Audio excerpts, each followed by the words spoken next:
Here we're going to be talking about the perimeter of composite figures. A composite figure is really just two simple shapes that are put together, and the perimeter is the outside of the shape, the distance that goes around the outside of the shape. To make sure that we're actually focusing on just the outside of the shape, we're going to highlight the outside of the figure every single time.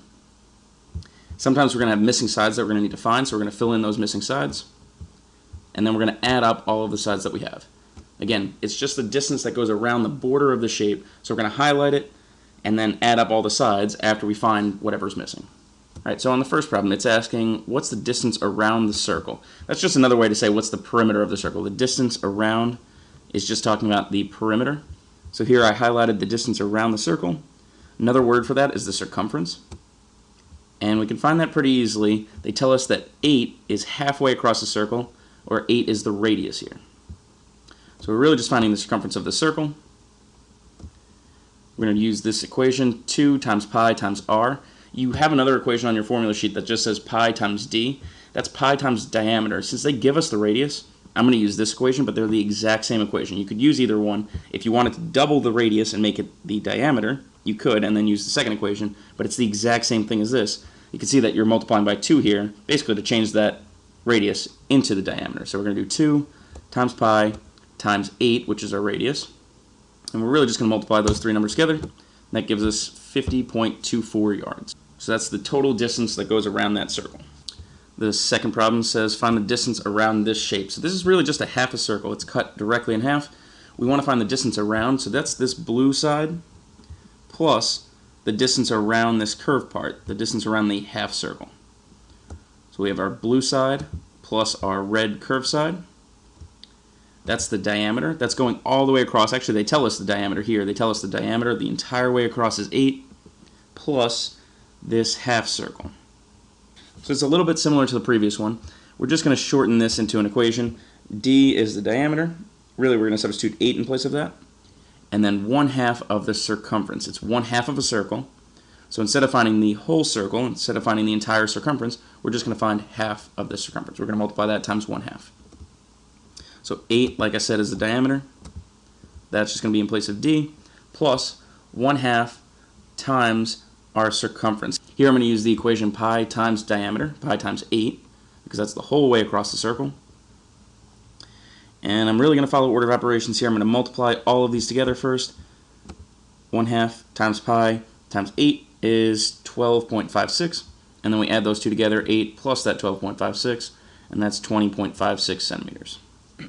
If you're getting a slightly different answer, if you use the pi key on your calculator, you'll get a slightly bigger number for this. I'm using 3.14 every time for this. If you want to use the pi key, I'm never going to mark that wrong, but on the SOL they do use just 3.14 instead of the pi key. Alright, the third problem says, what's the distance around the figure? Again, we're finding the perimeter. Make sure you don't include this side here. That's not a part of the perimeter. This dotted red line is not a part of the perimeter. It's on the inside. A really common mistake here is that you'd find the perimeter of this rectangle and then the perimeter of even the half circle and then add those together. The problem is this is not a full rectangle. This part of it is being covered up. That's not a part of the perimeter. So we really need to just highlight the outside.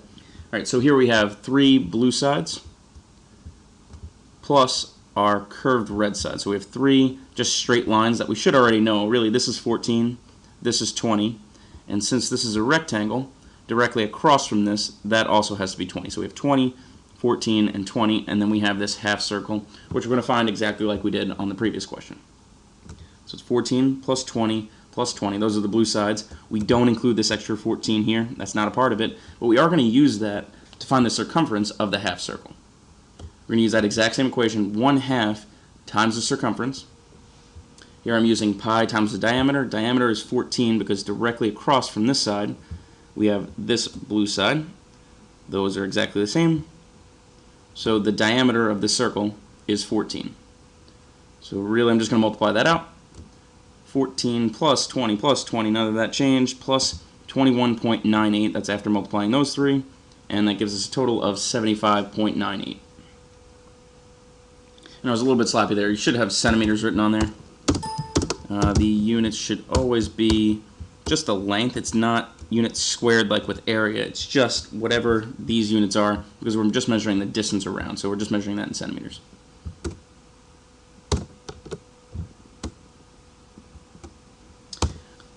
So here again, we're going to try to find the perimeter of the figure below.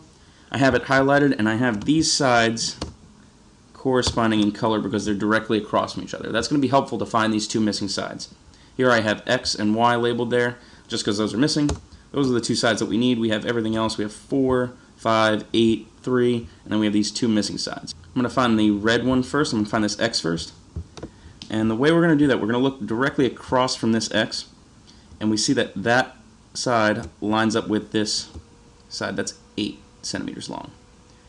Combined with this 4, those two, this side, this 4, and the X together have to add up to 8.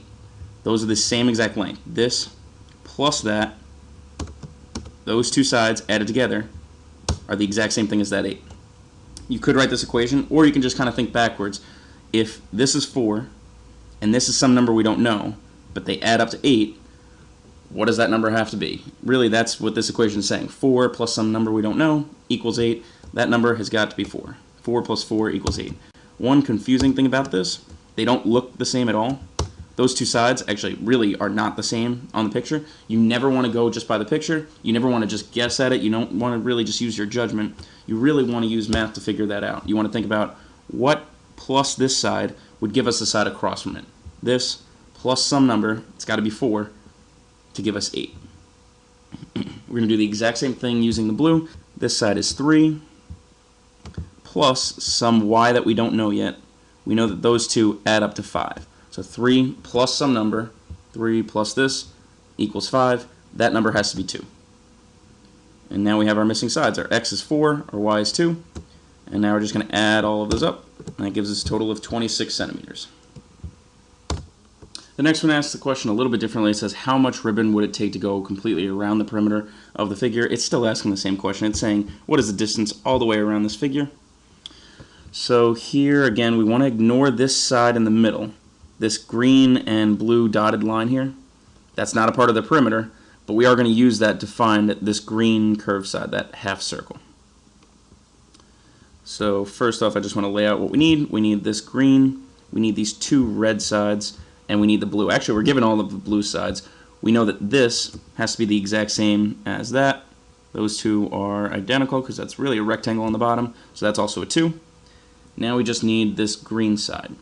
The problem is we don't know anything about this circle yet. We don't know what this green and blue dotted line is. So we actually have to find that using this 7. Those 3 sides added together, this 2, this 1, and this unknown section here, have to add up to 7.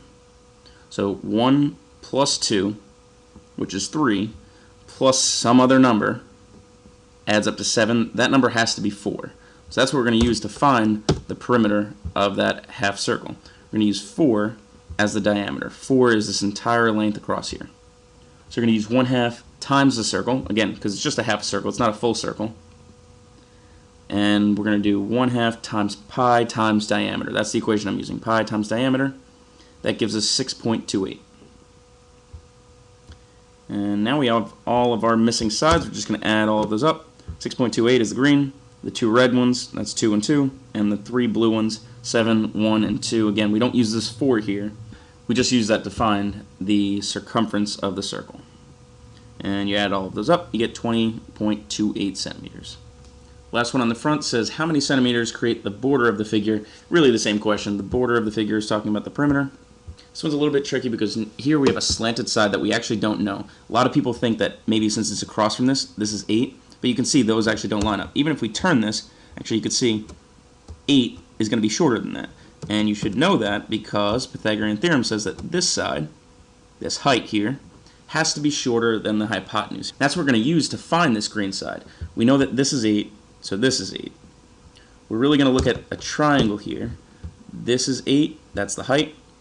This is 4.